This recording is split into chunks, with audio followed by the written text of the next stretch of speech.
Olá, meu irmão, minha irmã, graça e paz, sejam todos muito bem-vindos e, primeiramente, feliz ano novo. Hoje, dia 2 de janeiro, estamos iniciando mais um ano e, com a graça do Senhor, estaremos durante todo esse ano estudando ainda a palavra do Senhor, se assim Ele nos permitir. Vocês são todos muito bem-vindos e eu agradeço desde já pela companhia de toda quinta-feira, vocês estarem aqui conosco estudando a palavra.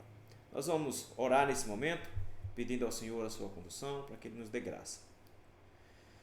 Deus bendito e santo, louvado seja o teu nome, Senhor. Obrigado, meu Deus, por todo o ano passado que se foi, por tantas bênçãos que o Senhor nos deu, pela proteção, cuidado, amparo.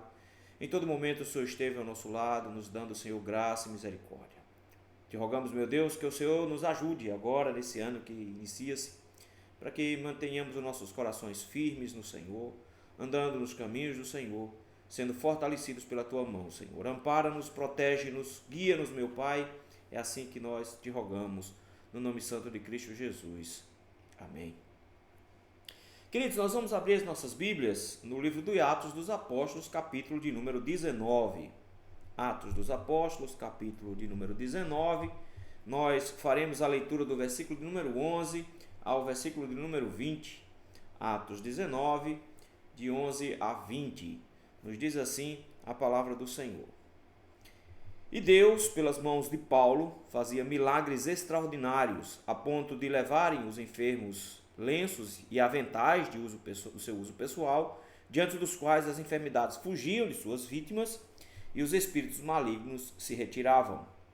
E alguns judeus exorcistas ambulantes tentaram invocar o nome do Senhor Jesus sobre os possessos de espíritos malignos, dizendo: "Esconjuro-vos por Jesus a quem Paulo prega." Os que faziam isso eram 7 filhos de um judeu chamado Seva, sumo sacerdote. Mas o espírito maligno lhes respondeu: "Conheço a Jesus e sei quem é Paulo, mas vós quem sois?" E o possesso do espírito maligno saltou sobre eles, subjugando-os a todos, e de tal modo prevaleceu contra eles, que desnudos e feridos fugiram daquela casa. Chegou este fato ao conhecimento de todos, sendo assim judeus como gregos, habitantes de Éfeso. Veio temor sobre todos eles, e o nome do Senhor Jesus era engrandecido. Muitos dos que creram vieram confessando e denunciando publicamente as suas próprias obras. Também muitos dos que haviam praticado atos mágicos, reunindo os seus livros, os queimaram diante de todos.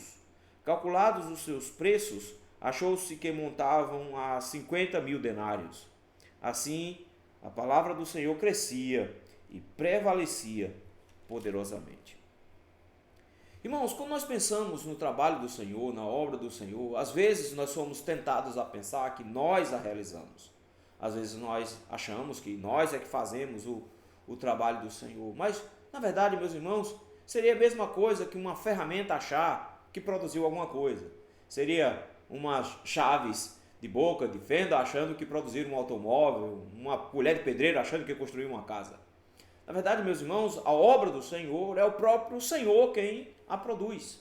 É o Senhor quem realiza a sua obra. E Ele tem os seus planos e a maneira de construir a sua obra. Enquanto Ele vai construindo a sua obra, Ele usa-nos como instrumentos, mas Ele usa de vários outros elementos no meio desses instrumentos para que Ele possa ser engrandecido. O nome do Senhor ser conhecido, louvado e engrandecido é o grande alvo dele. E por isso mesmo ele faz com que todas as coisas culminem nessa glória que é dada ao nome dele. É essa ação do Senhor, usando também Paulo, mas principalmente glorificando e levantando o seu nome, que nós vemos aqui nos versículos que nós acabamos de ler. O apóstolo Paulo, meus irmãos, iniciou a sua terceira viagem missionária. O alvo dessa terceira viagem missionária é muito mais consolidar os trabalhos. E Paulo tinha passado, no final da sua segunda viagem, pela cidade de Éfeso, pregou o evangelho e iniciou-se de alguma forma lá, algum trabalho. Ele não podia ficar naquele momento, ele estava de passagem. Ele deixa então Priscila e Áquila lá, mais tarde o próprio Apolo vai aparecer por lá também. E esse trabalho começa. O apóstolo Paulo, iniciando a terceira viagem, percorreu algumas das igrejas lá da Galácia, versículo número 23, do capítulo 18, e agora no capítulo 19, o apóstolo Paulo está iniciando um trabalho em Éfeso.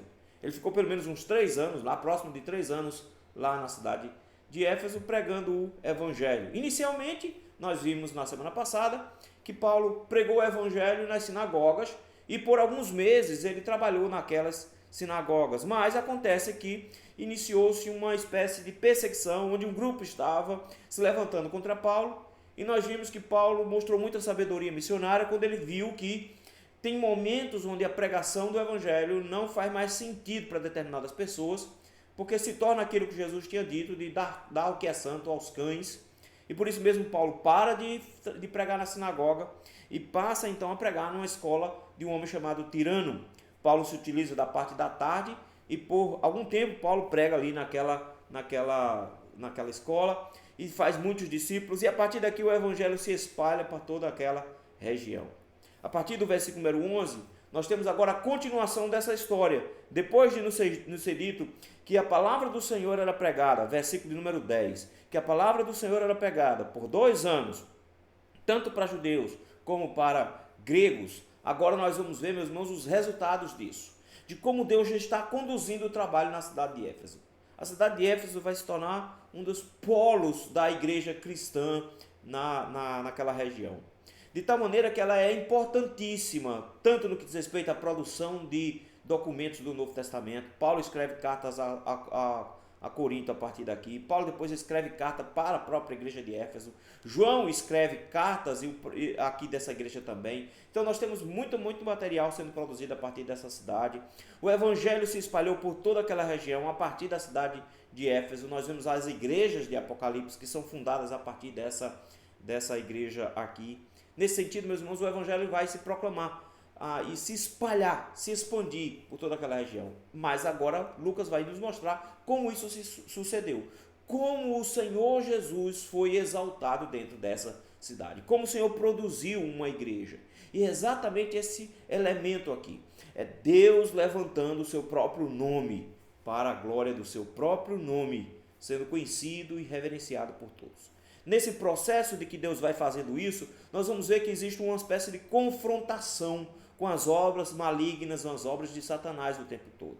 Nesse processo de confrontação, porque nós vamos ver que a cidade de Éfeso era extremamente mística, nós vamos ver daqui a pouco isso, o Senhor vai confrontando essas obras malignas, mostrando o seu poder, mostrando a sua graça e a sua misericórdia.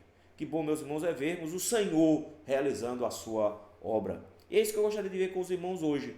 O próprio Deus levantando o seu nome e realizando a sua obra.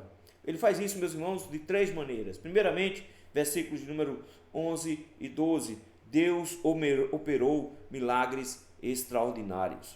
Versículo número 11 começa dizendo que houve uma intervenção de Deus de forma excepcional.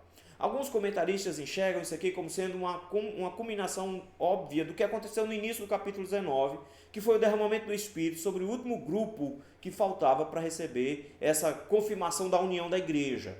Nós tivemos pelo menos 4 momentos em que houve um derramamento do Espírito Santo e houve manifestação de línguas, mostrando justamente essa expansão da igreja de Cristo. A partir de Atos capítulo 1, versículo 8, nos é dito que o evangelho sairia de Jerusalém para toda a Judéia, Samaria até os confins da terra. Nós vemos isso nesses passos, quando o Senhor derramou em Jerusalém, depois derramou o Espírito Santo sobre os samaritanos, depois derramou o Espírito Santo sobre Cornélio, e por fim aqui agora, fechando o Antigo Testamento, sobre um grupo de pessoas que eram discípulas de João. E algumas pessoas veem isso como agora as operações de milagres sendo decorrência disso. Mas na verdade, meus irmãos, o texto nos mostra que não necessariamente por conta disso, mas porque Deus tem um alvo nessa cidade, porque Ele quer que o seu nome seja conhecido nessa cidade, é que as coisas começam a acontecer.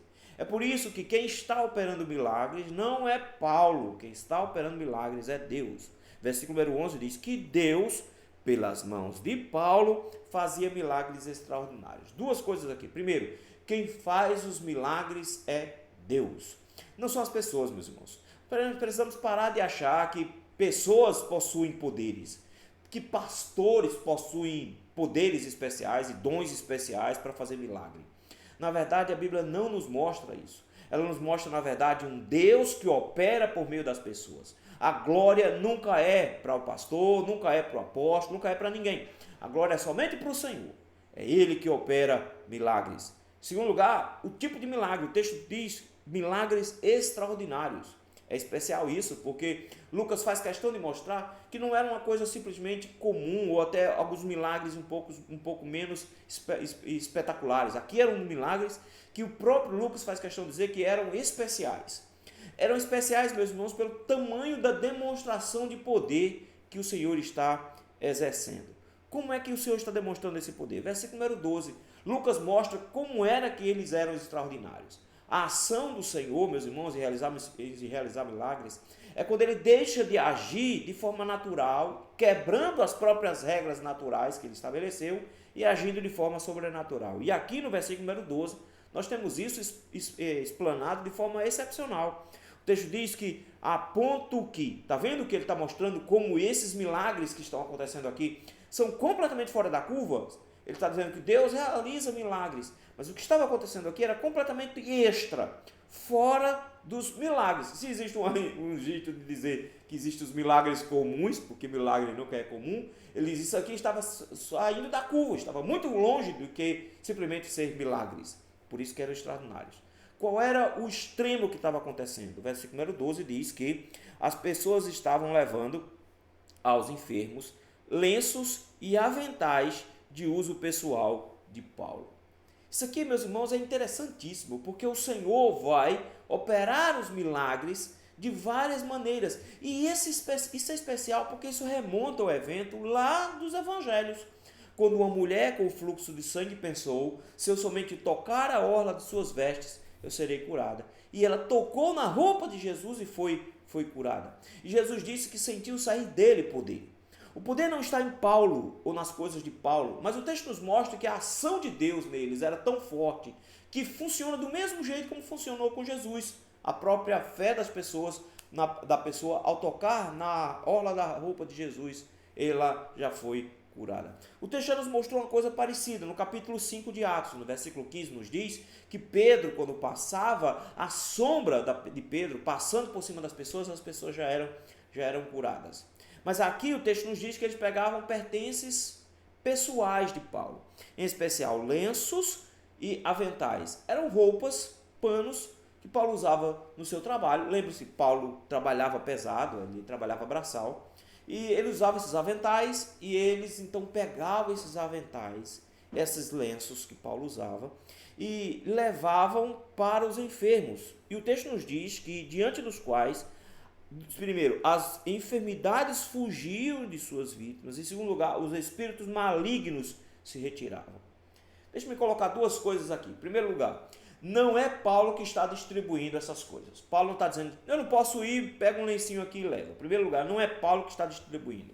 O texto dá a impressão de que o que está acontecendo é que as pessoas estão pegando, sem consentimento de Paulo. Eles não têm como ter acesso a Paulo e eles estão pegando as coisas de Paulo e levando essas coisas de Paulo até as pessoas. Então não é uma questão de que Paulo é quem está fazendo isso. São as pessoas que estavam pegando essas coisas de Paulo. Então não era uma questão de distribuir amuletos ou coisa desse tipo. Segundo lugar, Paulo não está vendendo essas coisas. Não existe comércio nisso. Essas pessoas estão pegando essas coisas de Paulo e levando sem consentimento de Paulo e sem um lucro de Paulo. Então, se você faz parte de uma igreja, ou que conhece alguém que faz parte de uma igreja, onde se vende lenço suado do pastor para poder ser curado, entenda uma coisa, isso é charlatanismo, isso é magia, isso não é Bíblia. O que o texto está dizendo é que os milagres que estavam acontecendo na cidade de Éfeso eram tão excepcionais, e por serem tão excepcionais, tão únicos, a ponto que as roupas de Paulo, sendo levadas por enfermos, produziam os efeitos da fé para que a pessoa fosse curada. Mas Paulo não está oferecendo suas roupas como método e Paulo não está cobrando por isso. Então entenda uma coisa, copinho d'água levado para casa, lencinho levado para casa não faz os efeitos, porque quem opera não é Paulo. O poder não está em Paulo, notaram isso? O poder não é de Paulo, o poder é de Deus que opera por meio de Paulo. Por isso que o texto nos diz que o Senhor é que está fazendo isso. Por que o Senhor está fazendo isso, meus irmãos, na cidade de Éfeso? Porque essa cidade é uma cidade muito mística, nós vamos ver isso daqui a pouco. E existiam crenças de misticismo lá. E as pessoas elas precisavam ver que as crenças místicas que elas tinham, daquilo que elas procuravam em misticismo, elas não encontrariam encanto nenhum a não ser na própria pessoa de Jesus Cristo. E Paulo, naquele momento, era o representante de Jesus Cristo pela pregação do seu evangelho. Paulo está proclamando o evangelho e o Senhor vai operando esses milagres justamente para confrontar as crenças místicas daquelas pessoas daquela cidade. Isso aqui é importante, meus irmãos, porque é o Senhor realizando a sua obra e simplesmente desmoralizando todas as outras ações mágicas ao redor. É Deus dizendo que Ele é mais poderoso do que a deusa Diana dos Efésios. É Deus dizendo que Ele é mais poderoso do que qualquer outra pessoa ou encantador que exista na região. Que Deus é mais poderoso e que o nome de Jesus Cristo tem que ser conhecido e reverenciado por conta disso. Deus vai operando as suas obras, meus irmãos, produzindo aqui milagres para confrontar as crenças dos Efésios. Em segundo lugar, meus irmãos, o texto nos mostra que além de Deus operar milagres extraordinários, o texto também nos diz que Deus humilhou a falsos operadores de milagres. O texto nos diz que no versículo número 13 em diante, que ouvindo-se que espíritos malignos eram expulsos e pessoas eram curadas, o texto nos diz que alguns judeus exorcistas ambulantes tentaram invocar o nome do Senhor Jesus. Deixa eu explicar o que acontecia aqui. Era muito comum, desde o período intertestamentário, que surgiram, né, no meio de Israel, essas pessoas que faziam atos mágicos. Eram judeus. Esses judeus, eles até hoje tem muito disso. Vocês já ouviram provavelmente falar na Cabala, que tem um bocado de encantamentos e coisa desse tipo.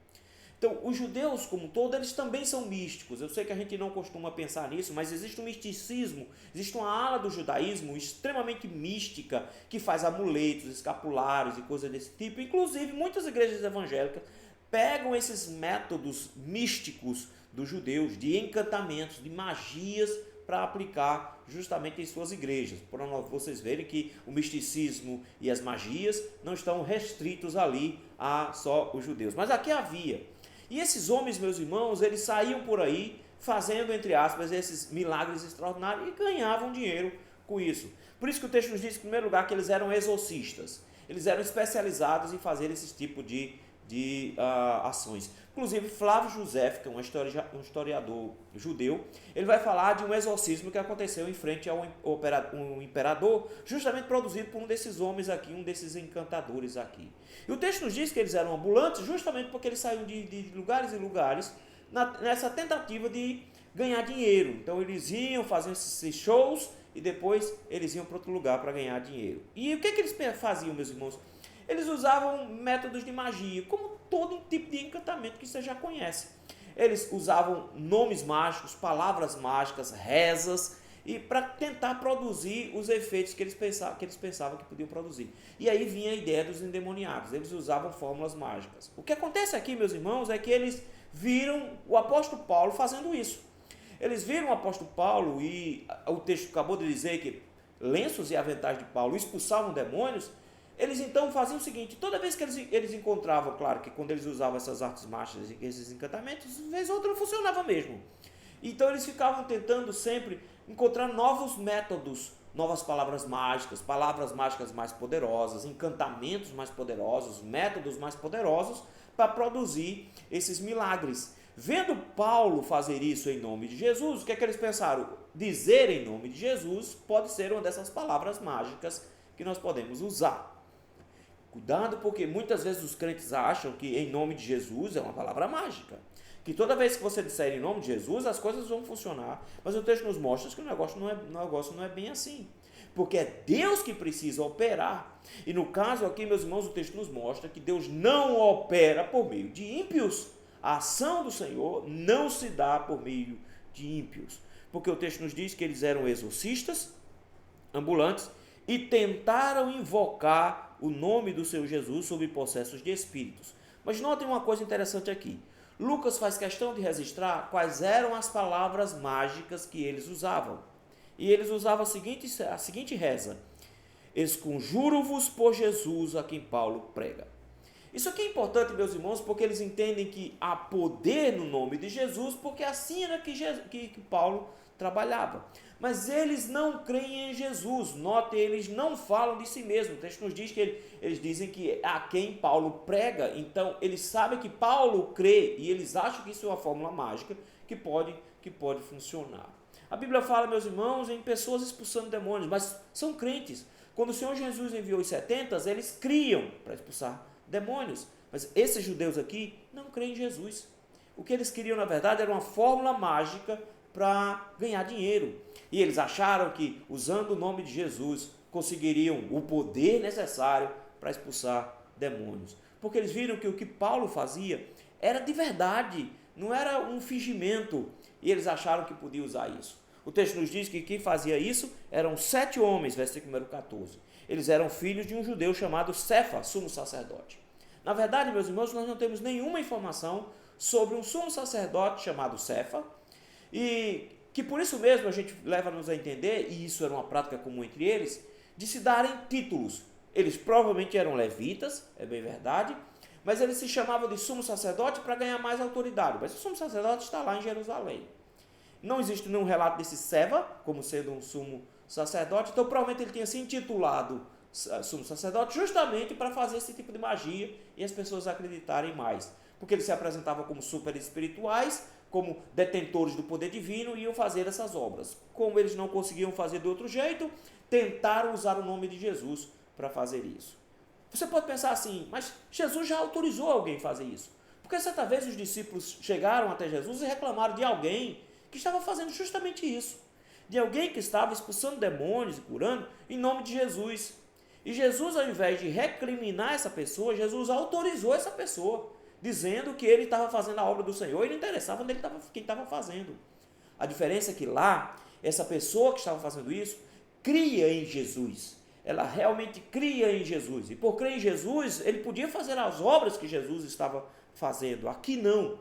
Esses homens não creem em Jesus. Eles só querem usar uma artimanha mágica para produzir isso. O texto nos diz que não funcionou muito bem. Versículos de número 14, 15 e 16. O texto diz assim, que o espírito maligno respondeu. É interessante porque Lucas aqui relata o que foi que o espírito disse, porque isso vai ser importante. O espírito disse, conheço a Jesus. A ideia de conhecer Jesus é saber quem ele realmente é, de saber profundamente quem ele é. E não somente isso, de conhecer mais tempo. E ele sabe quem é Paulo, então ele sabe qual é o trabalho de Paulo e sabe que Paulo está em Éfeso justamente para desmontar essa estrutura maligna que foi montada pelo próprio Satanás na cidade. Então ele sabe quem é Paulo porque ele sabe que Paulo está ali para desmanchar a obra dele pelo poder de Jesus Cristo.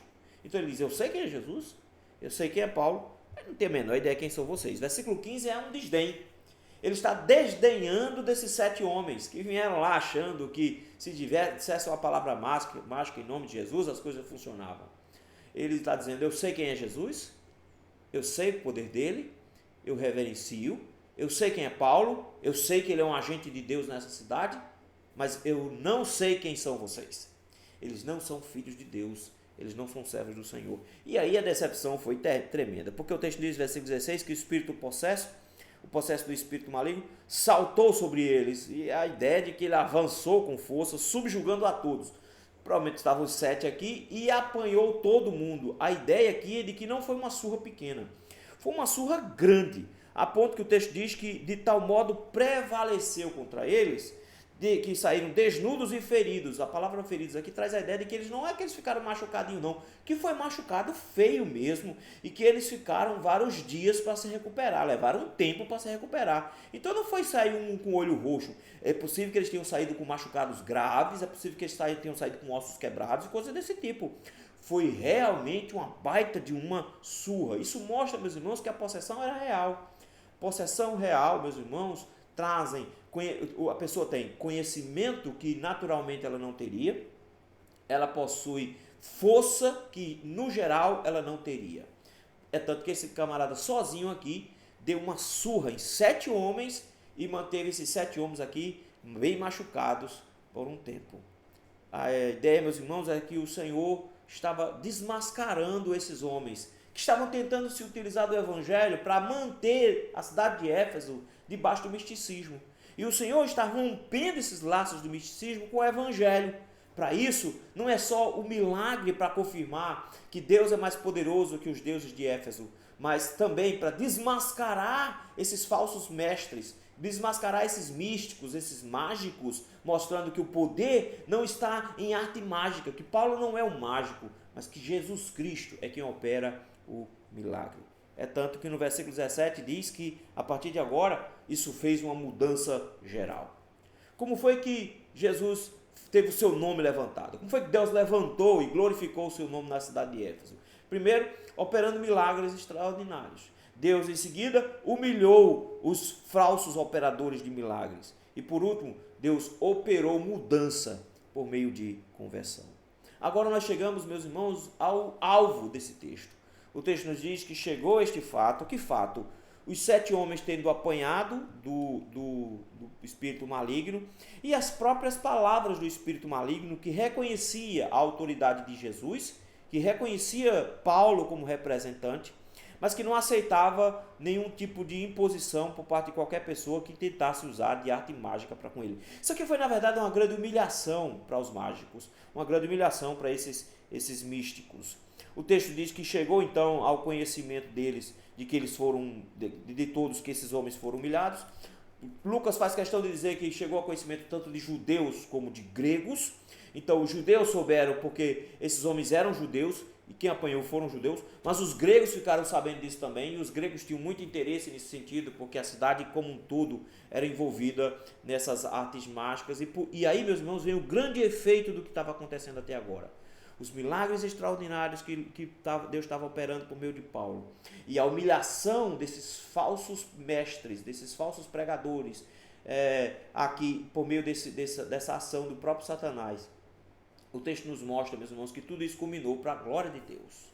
Final do versículo 17 diz que veio temor sobre todos eles, e o nome do Senhor Jesus era engrandecido. É o nome de Jesus que é engrandecido. Não é Paulo que é engrandecido. É o nome de Jesus é engrandecido. Naquela região, meus irmãos, o misticismo era muito grande.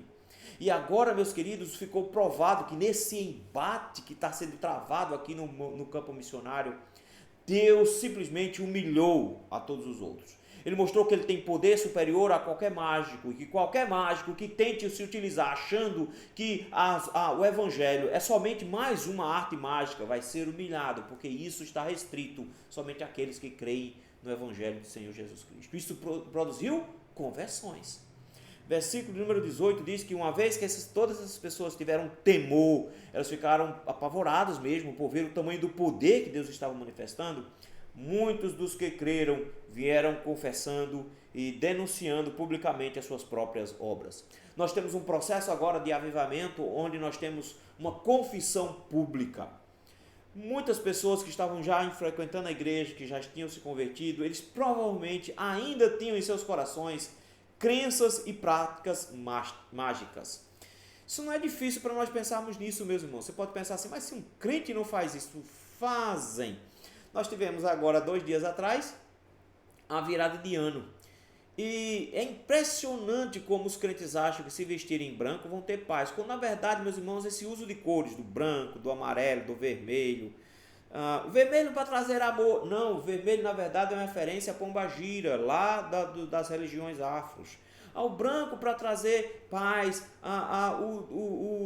o amarelo para trazer riqueza. Isso tudo tem referência a Oxóssi, a Iemanjá. São religiões afros, são encantamentos.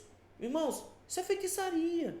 Guardaram as sementinhas de fruta na carteira, pular onda, comer frutas, determinado tipo de fruta, encher uma mesa de fruta. Isso aqui são oferendas, isso aqui são artes mágicas.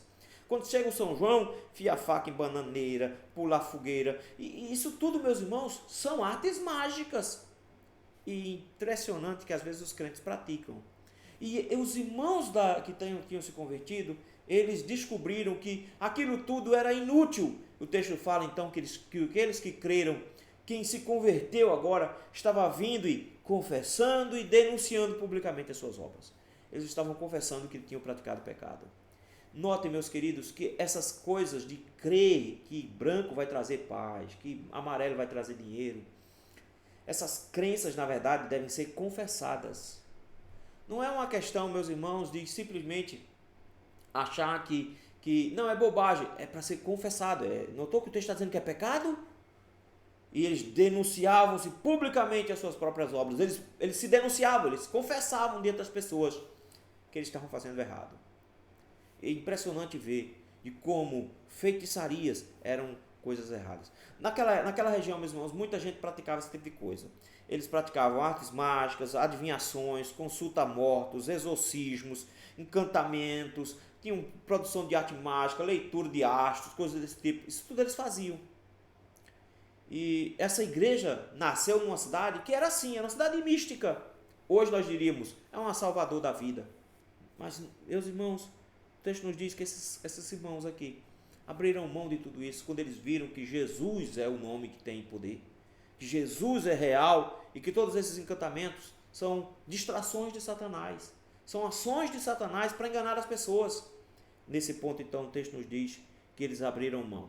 Como é que nós temos certeza que a conversão foi verdadeira agora?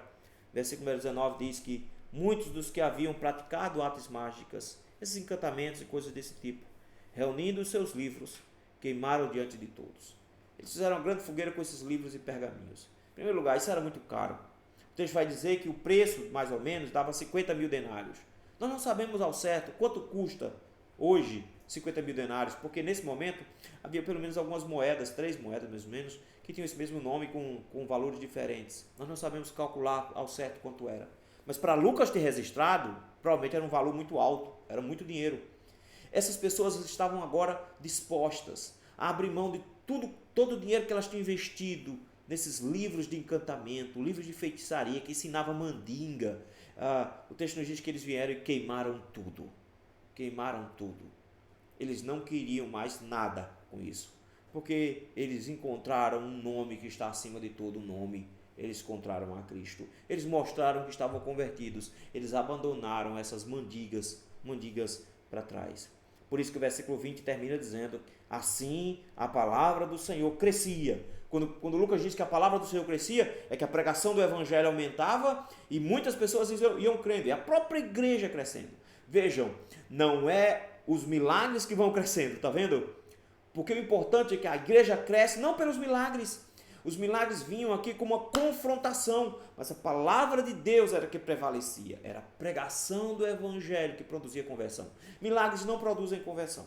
Milagres produziam uma espécie de convencimento, mas conversão não. Pregação, a fé vem pelo ouvir. A pregação do evangelho produz as mudanças. A igreja crescia. E o texto diz que prevalecia poderosamente. Para mostrar que todo esse texto anterior está mostrando que havia um embate.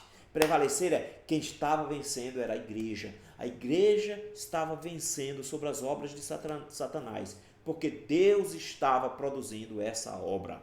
Era Deus que estava fazendo a obra. A igreja prevalecia, porque Deus estava realizando a sua obra poderosamente. Essa expressão que Lucas usa, prevalecia poderosamente no final. Deus humilhou esses homens, Deus elevou o seu nome, porque Deus queria ser engrandecido na cidade de Éfeso. Jesus precisava ser engrandecido na cidade de Éfeso. E eles precisavam desmontar toda essa estrutura de misticismo que havia lá.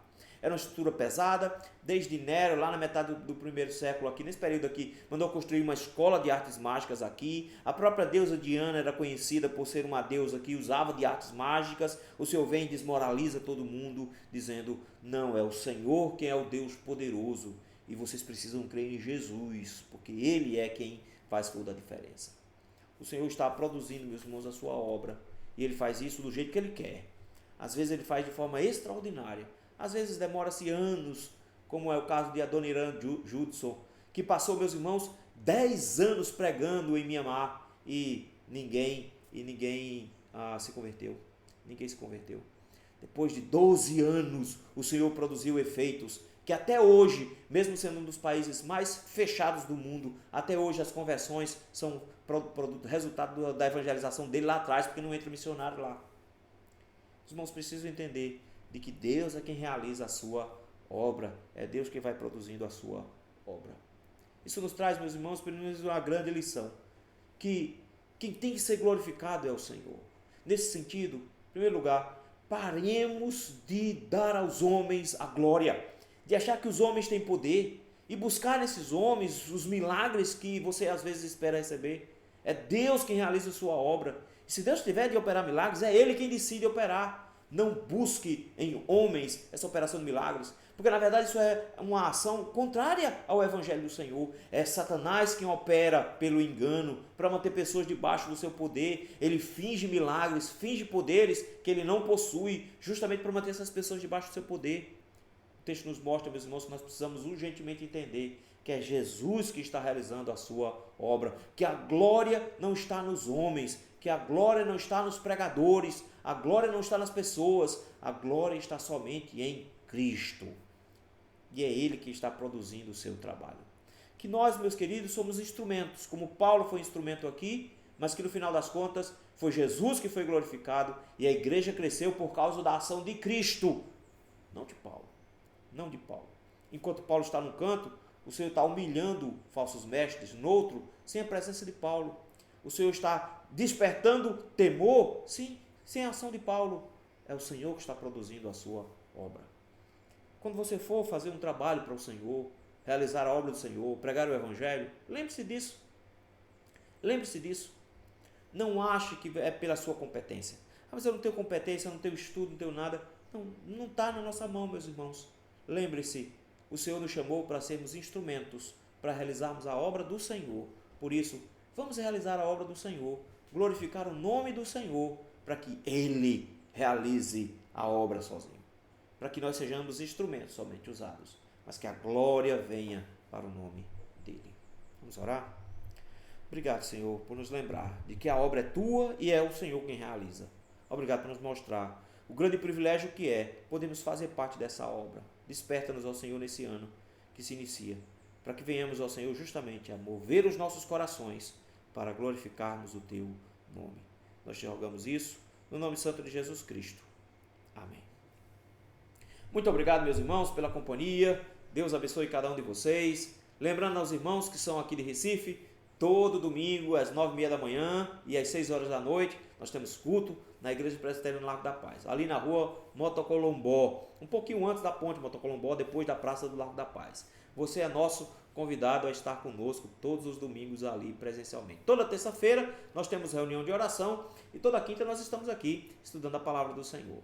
Semana que vem, meus irmãos, nós teremos lá na igreja a Semana Mundial de Oração, que começa dia 6 e termina no dia 10. Por conta disso, nós não teremos também aqui a transmissão do nosso estudo. Durante toda essa semana, nós teremos reunião de oração todos os dias, das 7h30 até as 9 horas da noite. Você, se estiver aqui de Recife, você é nosso convidado. Eu também estou tirando uns diazinhos de folga e por conta disso mesmo, também não vamos ter a nossa transmissão. Mas nós voltamos, se Deus quiser, no dia 16, que é quando encerram esse período de folga que eu estou tirando, e a gente volta aqui com o estudo, se assim o Senhor nos permitir. Obrigado pela presença. Até lá, se Deus quiser. Um abraço.